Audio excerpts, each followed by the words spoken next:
आपने शायद ध्यान ना दिया हो, लेकिन 9 दिसंबर मंगलवार का दिन भारत के लिए ऐतिहासिक बन गया। पीएम मोदी के दफ्तर में अचानक ऐसा खेल हुआ जिसने पूरी दुनिया को हैरान कर दिया। जिस शख्स से मिलने के लिए दुनिया पागल है, जिस शख्स को अपने देश में बुलाने के लिए बड़े बड़े नेता कुछ भी करने को तैयार हैं, वही शख्स पीएम मोदी के दफ्तर में दिखा।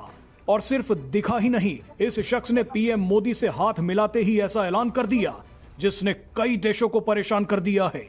मजे की बात देखिए कि इस शख्स के बाद पीएम मोदी से 2 और लोग मिलने भी आए। इन दोनों ने भी भारत को सुपर पावर बनाने की तैयारी कर ली है। इस वीडियो में हम आपको बताएंगे कि पीएम मोदी ने कौन सी हैट्रिक मारी है, ये तीनों शख्स कौन है और कितने ताकतवर हैं।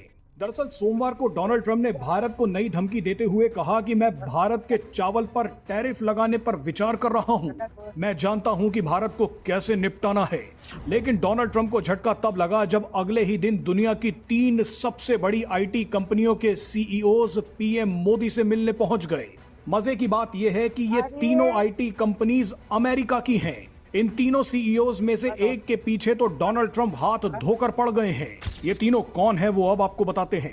पीएम मोदी से सबसे पहले मिले माइक्रोसॉफ्ट कंपनी के सीईओ सत्या नडेला। सत्या नडेला ने भारत को लेकर जो ऐलान किया है वो आज तक किसी ने नहीं किया। ये क्या ऐलान है वो आपको बताएंगे। सत्या नडेला के बाद इंटेल कॉर्पोरेशन के सीईओ लिप बू टैन पीएम मोदी से मिले। उसके बाद एक और आईटी कंपनी कॉग्निजेंट के सीईओ रवि कुमार और चेयरमैन राजेश वरियर भी पीएम मोदी से मिलने पहुंच गए। पीएम मोदी के साथ इन ताबड़तोड़ बैठकों ने पूरी दुनिया को हैरान कर दिया। ये तीनों कंपनियां भारत में एआई यानी आर्टिफिशियल इंटेलिजेंस के क्षेत्र में भारी निवेश का ऐलान कर चुकी हैं, और वो भी डोनाल्ड ट्रंप की धमकी के कुछ ही घंटों बाद। सत्या नडेला ने बताया कि माइक्रोसॉफ्ट भारत में 17.5 अरब डॉलर यानी 1.5 लाख करोड़ रुपए का बड़ा निवेश करने जा रही है। एशिया में ये किसी कंपनी का अब तक का सबसे बड़ा निवेश माना जा रहा है। यानी डोनाल्ड ट्रंप को पहला तमाचा अमेरिका की कंपनी माइक्रोसॉफ्ट ने ही मार दिया। सत्या नडेला के बाद इंटेल कॉर्पोरेशन के सीईओ लिप बू टैन पीएम मोदी से मिलने पहुंचे।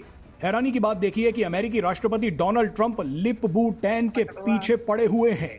डोनाल्ड ट्रंप का मानना है कि लिप बू टैन चीन के इशारे पर काम करते हैं, मगर डोनाल्ड ट्रंप को झटका तब लगा जब लिप बू टैन चीन नहीं बल्कि भारत को सेमीकंडक्टर के क्षेत्र में मजबूत करने के लिए पीएम मोदी के दफ्तर पहुंच गए।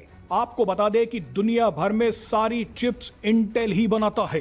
आखिर में आईटी की दिग्गज कंपनी कॉग्निजेंट के सीईओ रवि कुमार और चेयरमैन राजेश वरियर भी पीएम मोदी से मिलने पहुंचे। इन दोनों ने भी एआई के क्षेत्र में भारत को मजबूत करने का ऐलान कर दिया है। इन सभी को पता है कि सिर्फ 2-3 सालों तक ही ट्रंप की गुंडागर्दी चलेगी, लेकिन भविष्य भारत का है।